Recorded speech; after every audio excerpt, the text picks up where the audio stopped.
लीजिए दोस्तों, एक और जीत हो गई है। कंफर्म बात आ गई है। ईरान के हमले कुछ इतने ज्यादा कुवैत पर हुए कि कुवैत में अमेरिका अपने बेस को बचा नहीं पा रहा है। ऊपर से कुवैत के लोग सरकार पर दबाव बना रहे हैं कि अमेरिका की फौज को कुवैत से निकल जाना चाहिए। अब रिपोर्ट आपकी स्क्रीन पर लगा रहा हूं। पूरी तरह से कुवैत के अंदर से अमेरिका की फौज निकलने के बारे में सोच रही है। जी हां, अमेरिका सोच रहा है कुवैत में हम अपने लोगों को, अपने बेस को बचा नहीं पा रहे हैं, सो कुवैत से निकल जाते हैं। ये एक बड़ी खबर है, शेयर कीजिएगा। दूसरी और बड़ी खबर, इराक के अंदर से अमेरिका ने अपने लगभग सारे पैट्रियट एयर डिफेंस सिस्टम निकाल लिए हैं, क्योंकि अमेरिका और इराक के बीच बहुत पहले से बात चल रही थी। इराक बार बार डिमांड कर रहा था कि हमारी सरजमीन से अमेरिका की फौज निकल जाए। सो इराक से भी पूरी तरह से अमेरिका की फौज निकलने की तैयारी में है। भाई साहब, चीन की दोस्ती को सलाम करता हूं। क्या दोस्ती निभा रहा है भाई। कहते हैं ना, दोस्त से गलती हो जाती है तो बड़ी बड़ी गलतियां दोस्त माफ कर देते हैं। भाई चीन ने वही किया है। चीन ने कंफर्म कर दिया है, ये लीजिए, कि कुवैत में हमारी एक चीनी कंपनी के ऊपर हमला हुआ, लेकिन हमारा कोई नागरिक घायल नहीं हुआ है। चाइना ने ईरान के लिए कुछ कहा ही नहीं। जो हमला चीन की कंपनी पे कुवैत में ईरान ने किया, चीन की कंपनी डैमेज हुई, चीन ने ईरान को कुछ बोला ही नहीं। दोस्ती हो तो फिर ऐसी हो। इस्राइल के डिफेंस मिनिस्टर ने कहा कि अगर डोनाल्ड ट्रंप ने हमसे कहा तो हम दोनों मिलकर, अमेरिका और इस्राइल मिलकर ईरान पर बड़े हमले करने को तैयार हैं। यानी डोनाल्ड ट्रंप नेतन्याहू से मिलने के बावजूद नेतन्याहू को अभी तक अप्रूवल नहीं दिए हैं कि आइए मिलकर ईरान पर हमला करते हैं। ईरानी ऑफिशियल ने बताया है कि अमेरिका के फौजियों को भी एहसास हो चुका है कि जो ये कॉफिन है, ये उनके सामान का हिस्सा है। जो उनके पास सारे सामान होते हैं, ये कफन उन्हीं का हिस्सा है। वो दौर चला गया कि जब मार कर भाग जाया करते थे, हम पलट कर मारेंगे। मोहतरम हजरात, नेतन्याहू के मुंह में मूतते हुए एक बार फिर से गुलाबी सुअर ने रिपीट किया है कि अगर मैं ना होता तो इस्राइल ना होता। ईरान 2 हफ्ते के अंदर परमाणु बनाने वाला था। If it weren't for me, Israel would not exist today. They would not exist because we took it out with the B-2 bombers when we wiped out they were 2 weeks away from having a nuclear weapon. हजरात, पाकिस्तान का भी जो है कुछ न कुछ पकड़ के दबाना चाहिए ईरान को। रिपोर्ट यह है कि पाकिस्तान ने कुवैत और इराक को ड्रोन बेचे हैं। जी हाँ, कुवैत और इराक को ड्रोन बेचे हैं। यहां तक कि अब कहानी यहां पहुंच चुकी है कि मिडिल ईस्ट के देशों को पाकिस्तान हथियार बेच रहा है।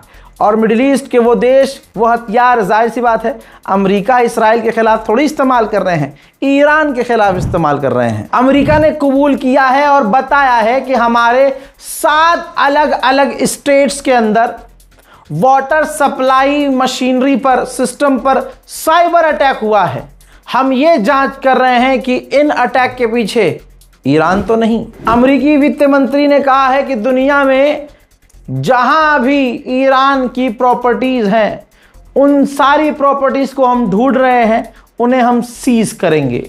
खुलेआम अमेरिका डकैती डालने का ऐलान कर रहा है। एक आदमी को ज्यादा पावर मिलती है तो अपनी मम्मी और सिस्टर एक कराना शुरू कर देता है। जैसे गुलाबी सुअर ने माँ बहन करवाई भी अपनी, और अब वो खुलकर एक्सेप्ट कर रहा है।